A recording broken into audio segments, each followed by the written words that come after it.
I'm almost done. I'm almost done. I'm Okay. almost done. Because isn't the correct reading of the text as close as it can be to the No! alternate reading of the text? I see where you're going, and no! I admire your incredible perseverance in attempting to convince me otherwise. You and so many people who seem to really deep down believe that the book does not belong to them but to me. I'm telling you, man, it does not belong to me. So the question was this. I want to repeat the question because you're facing this way and they're facing the same way.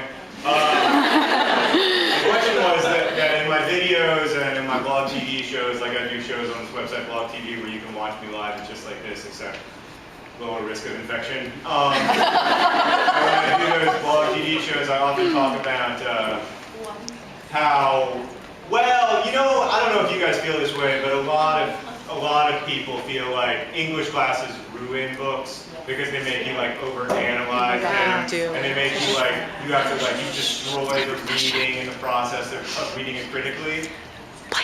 I'm not going to curse, but I think that that's hooey.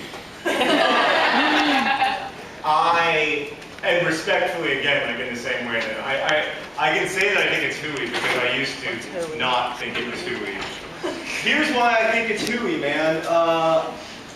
Oh, and then you said, how do I reconcile that with my belief that not all readings of a novel are equally good? Okay, so first off, and this whole question of authorial intent, does it matter that in Paper Towns I intended the cow, obviously, to be a stand-in for the great white whale in Moby Dick? I did intend that, but what if I didn't intend that? What if I just got lucky? What if 1,000 monkeys typing in 1,000 typewriters for 1,000 years eventually wrote Othello? Would Othello be a lesser play because it had been written by 1,000 monkeys typing in 1,000 typewriters for 1,000 years than if it had been than what is actually true, which is that it was written by this massive genius?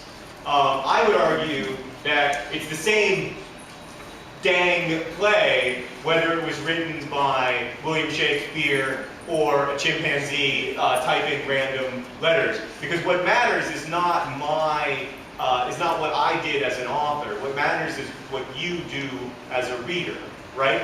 You make Othello, not me. You make Othello, not Shakespeare, right? Othello isn't good because Shakespeare wrote it. It's good because it's good. And I know that because some of Shakespeare's plays aren't that good. Certainly not as good as Othello, right?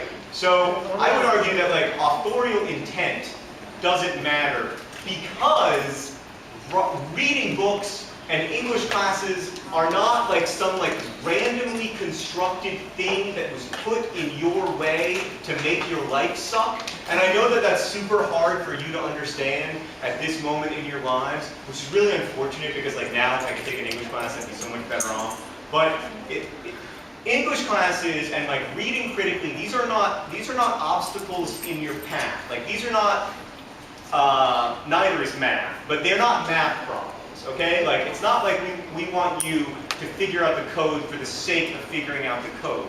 We want you to figure out the code not because of anything that has to do with reading or anything that has to do with literacy skills, but because that is the way that we have, as a culture, decided that we bring more meaning to these texts. What is it about Gossip Girl that lacks meaning, frankly? I don't even think that the author would be offended to hear me say that.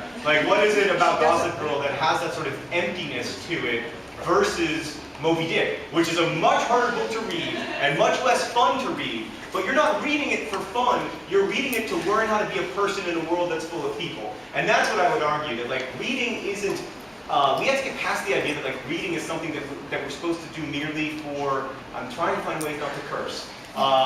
Just do it. Pleasure.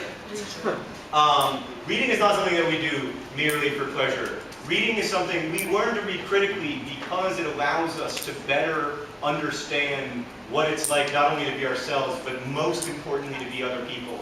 We have this gigantic problem as a species, which is that I spend my entire life living inside of my head right? Like looking out of my eyes with my consciousness, I have no idea what it's like to be you, and I can never, ever know what it's like to be you. In fact, on some like very visceral level, I can't even know that you're human in the same way that I'm human, right? Like, I can't know that you are the same like complex and wonderful flower that